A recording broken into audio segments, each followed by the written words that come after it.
Hi guys, it's Ben here from Scared Equine. Welcome back to another Scared Equine video blog. In today's video blog, I'm going to be talking to you about how to strengthen your intuition.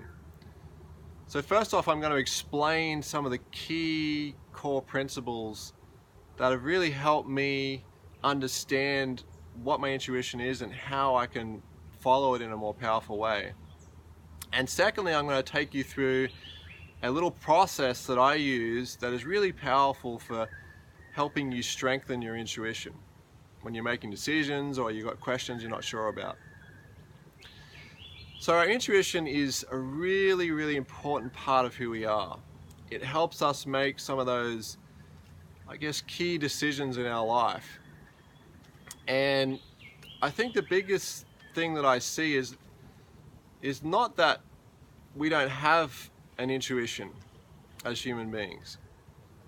It's more that we don't trust our intuition for whatever reason that might be, whether we have certain fears that stop us from trusting what we feel and our sense, or belief systems, or we have authority figures in our life that we've given our power to them and we think they know more about what we should do and what's right for us than we do. And we have all these concepts in our mind, I think, that stop us from honoring the truth that our intuition is trying to bring across to us. And really what our intuition is made up of is it's made up of a lot of our experiences that we've stored as our memory. Now, our memory is not just stored in our head. Our memories are stored in our body, our subconscious. So every time we think of a certain situation, every time we remember a situation in our life, our body automatically has a correlating physiological response. So you can think about a really bad car accident that you had, and your body will have a certain emotional and physical reaction to that experience you had, even though you're not there physically. Now your mind takes you there.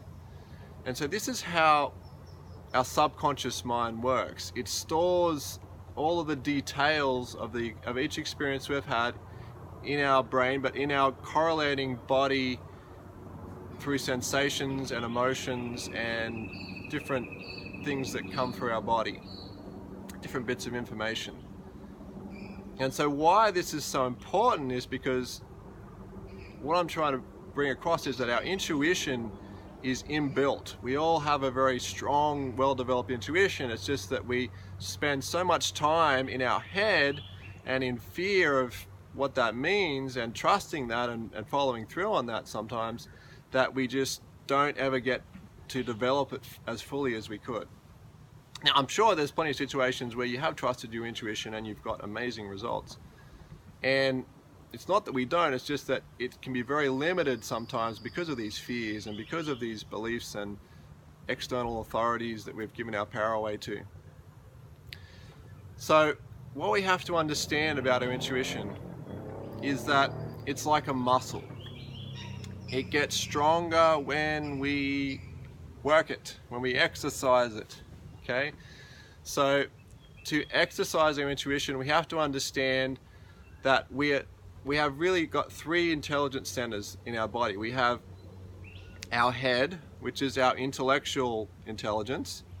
We have our heart, okay, which is our center of love, the place in our body where we really go on how we feel about something emotionally. And then we have our gut, which is also very strongly correlated with our emotions and often with fear and instinctive reactions to things that happen in our life that may be life-threatening or a threat to our physical well-being. So we have these three centers of our body. Now, what I find is that people often, like I said, spend too much time in their head. And while our head is very good for problem solving and mathematical equations and things like that, it's not great when it comes to accessing our emotions and making decisions that feel good for us. We have to try and go a little deeper. So what I propose is that as human beings, we need to learn to access the wisdom from all three centers of intelligence in our body, and even our whole body as just another center of intelligence. So the way that we do that, and the way that I like to do a little process that I follow, is when I want to make a decision that's really important to me, and when I have a question that I'm just not stuck on, or when I'm in a heated conversation, instead of bringing my awareness strictly into my head and just thinking about things, I bring my awareness into my heart center and into my gut. And I bring my awareness down into those centers and into my whole body. And I quieten my mind and I receive whatever it is I'm thinking about, whether it's a decision or whether it's what someone else is saying to me and the feel I'm getting from them. I receive that in my body, in these parts of my body. And what I always notice is I get a strong intuitive feedback from those parts of my body, that helps me make a decision, or helps me answer a question, or helps me move forward and in that conversation or that situation with that person or wherever it is that I am, helps me move forward in a very powerful way. And it's always quite, I guess, abstract in a way. It's abstract in that it sometimes is different to what my logical mind thinks it should be, which is really good because that's the power of your intuition.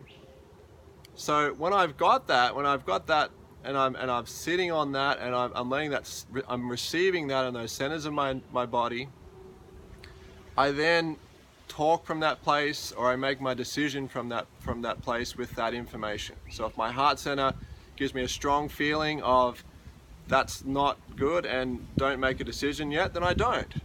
If that's what my gut says, same thing. If my body says that go ahead and yes and move into it, I step into the decision, or I go forward and I move into it, and it's a yes from my body. And if it's a wait, then it's a wait. Whatever it might be. If it's a no, then it's a no. Then I honor whatever that feeling is, and I move to take action to follow that in my current situation. And it's really, really powerful to see how much of an impact that can have on your mental, emotional, and physical well-being just by following your intuition like that.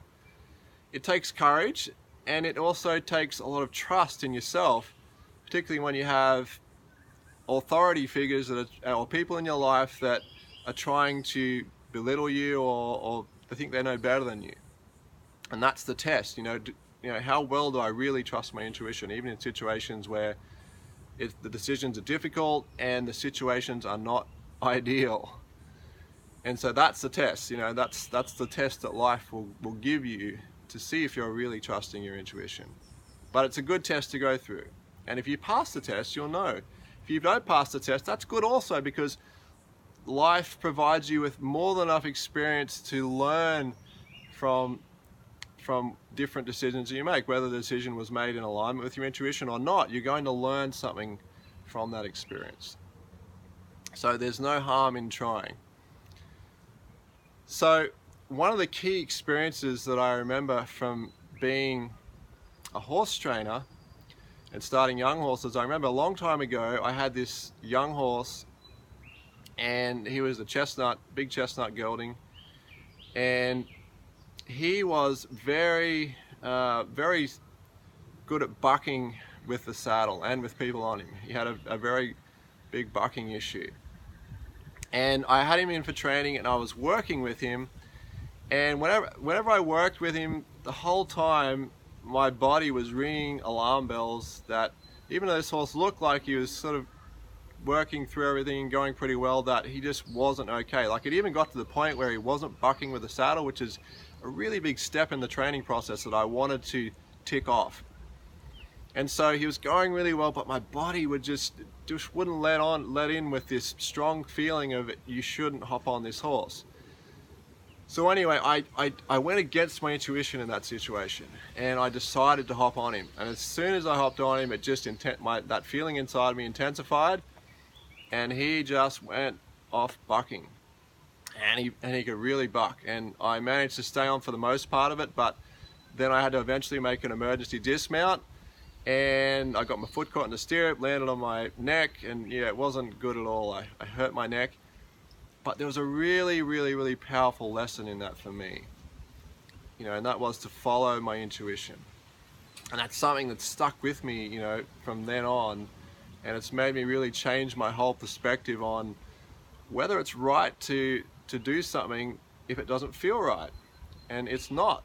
For me, if I don't feel really good about a decision, I don't make the decision, or I wait for more information, or I don't do it. And that's something that has really been huge for me in my life. And I know that if you practice this exercise, it's going to have a massive effect on your life and your ability to strengthen your intuition and make it a much more powerful part of who you are in your day-to-day life. So please share your story on how your intuition has helped you in certain situations, and I'd love to hear your comments. Please like and share, and I look forward to seeing you in the next video.